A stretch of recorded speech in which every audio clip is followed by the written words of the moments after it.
Y bien, Hugo Coya, ustedes lo conocen perfectamente, ha trabajado antes en América, ¿no es cierto? Claro. Y ahora está en Canal 7, ¿no es cierto? Está en Canal... en el Instituto Nacional de Radio y Televisión, que abarca Canal 7, o sea, TV Perú y Radio Nacional. Y ayer es el gran productor. El presidente ejecutivo. Presidente ejecutivo, efectivamente. Bueno, pero además es escritor, porque ha publicado varios libros, y el último es este, que se llama Memorias del Futuro, el Che Guevara y el Perú en los años 50 años después, nuevas verdades y grandes mentiras sobre su historia gesta. Bueno, yo he empezado a leerlo, no he tenido tiempo de terminarlo, todavía es interesantísimo, una serie de información nueva que no se conocía, ¿no?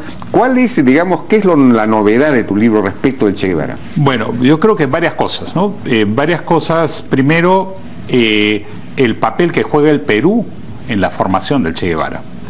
O sea, la definición ideológica vía su esposa, Hilda Gadea, su primera esposa. Es peruana. Es peruana, exactamente. Claro, que lo influye, ella era prista. Ella era prista y luego se va poco a poco transformando en socialista, en comunista, ¿no? Claro. Entonces influye decisivamente en esto, pero también está el doctor Hugo Peche, que era el director del leprosorio cuando el Che Guevara viene y que además fue inmortalizado por esta película famosa Diarios de Motocicleta, donde... Cuando era jovencito todavía. Claro, cuando era muy joven, el doctor Peche era socialista, lo introduce a la literatura socialista, pero la formación ideológica del Che, el viraje definitivo a la izquierda hacia el comunismo, se produce debido precisamente a Hilda Gadea, ¿no? Hilda Gadea es decisiva.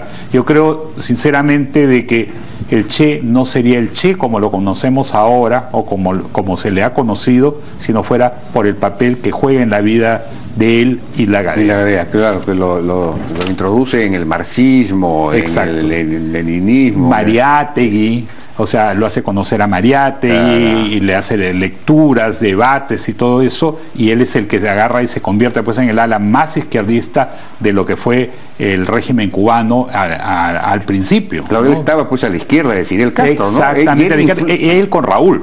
Él con Raúl, y él es el que de alguna manera induce, empuja, digamos, al régimen cubano hacia el comunismo, digamos, hacia la órbita soviética. Claro, ¿no? porque si recordamos perfectamente, incluso Fidel viaja a Estados Unidos al triunfo de la revolución y va a Washington y niega ser comunista. Es más, agarra y se presenta incluso ante la gente con la imagen de la Virgen de la Caridad del Cobre y les dice que va a convocar a elecciones a los cubanos. Claro, entonces ofrece elecciones, no quedarse en el poder.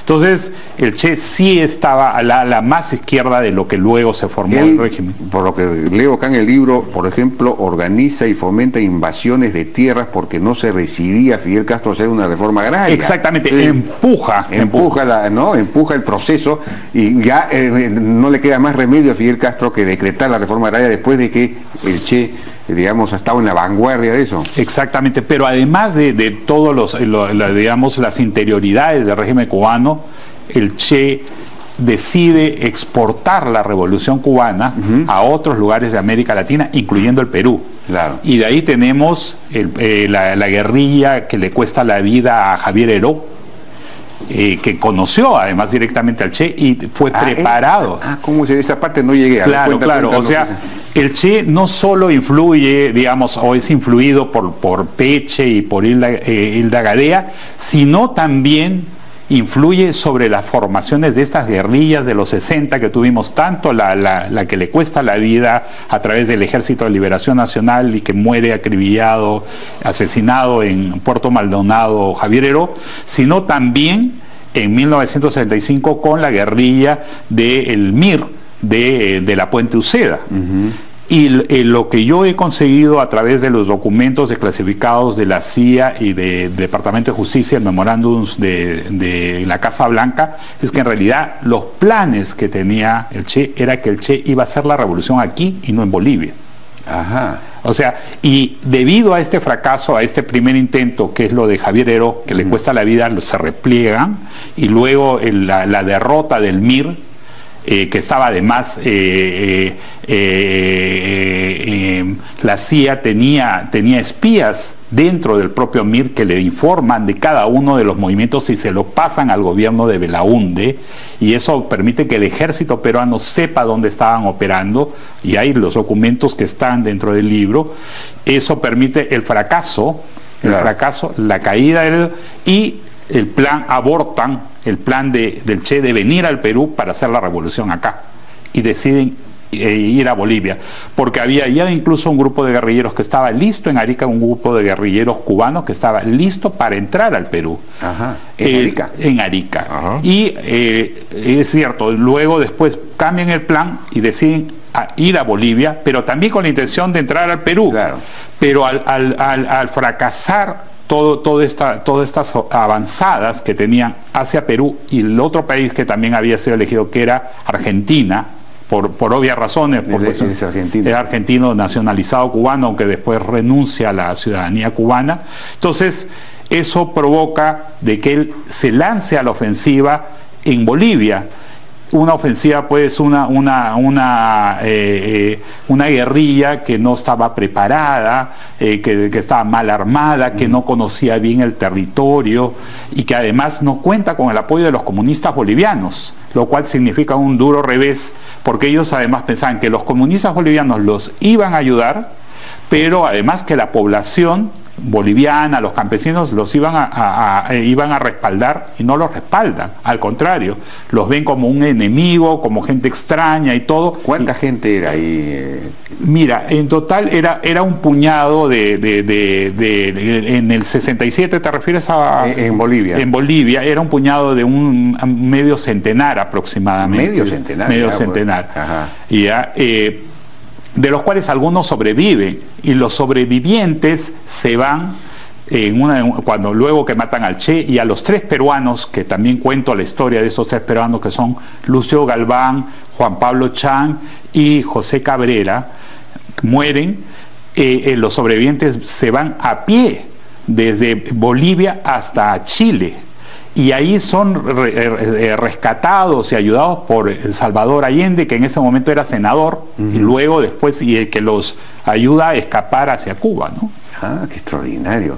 Ahora, ¿el Che tuvo alguna relación con el MIR que hizo digamos, que trató de hacer esta insurgencia guerrillera el 64, que fue, ¿no? 65, en la de La Puente. De La Puente. Claro. Sí, por supuesto. ¿Él tenía relación con ellos? Claro, porque ellos fueron entrenados en Cuba, y el Che participa en varias de las sesiones de entrenamiento. Claro, porque el Che además estaba a cargo del ejército en Cuba, ¿no? Claro, o sea, él tenía, en realidad tenía múltiples facetas. Sí, pues. O sea, había por un lado el líder guerrillero, el dirigente, pero también tenía el puesto burocrático. Claro. Llegó a ser ministro de Industrias, fue la cabeza o el presidente del Banco Nacional de Cuba, que es como el Banco Central de Reserva. Claro. O sea, comete una serie de errores también en el manejo burocrático que le cuestan el puesto. Y empieza ahí a estatizar todo, creo. Exactamente, ¿no? Y comienza la fuga de capitales, también las persecuciones a cualquier disidente. Forma estos campos de concentración, ¿no? Donde mete a los homosexuales, a las prostitutas. Y a cualquiera que tuviera siquiera una mediana crítica, ni siquiera, o tibia crítica hacia el régimen. Entonces comienza una persecución muy fuerte debido a eso. O sea, esa es la parte, digamos, oscura del Che, ¿no? Pero también está el lado romántico, ¿no? Y se convierte en el símbolo, como yo sostengo en el libro, el símbolo comunista más capitalista que existe, ¿no? O sea, es un instrumento de merchandising gigantesco. Incluso el hermano menor del Che acaba de publicar un libro donde él cuenta, digamos, un poco y se lamenta a nombre de la familia del Che cómo la figura del Che ha sido utilizada para llenarse los bolsillos de muchas personas. Sí, pues, de acuerdo. Bien, ya no tenemos lamentablemente más tiempo para seguir conversando nuevamente este libro, Las Memorias del Futuro, de Hugo Coya. Muchísimas gracias, Hugo, y felicitaciones pues por este libro. Muchas gracias. Nos despedimos hasta el lunes. Buen fin de semana.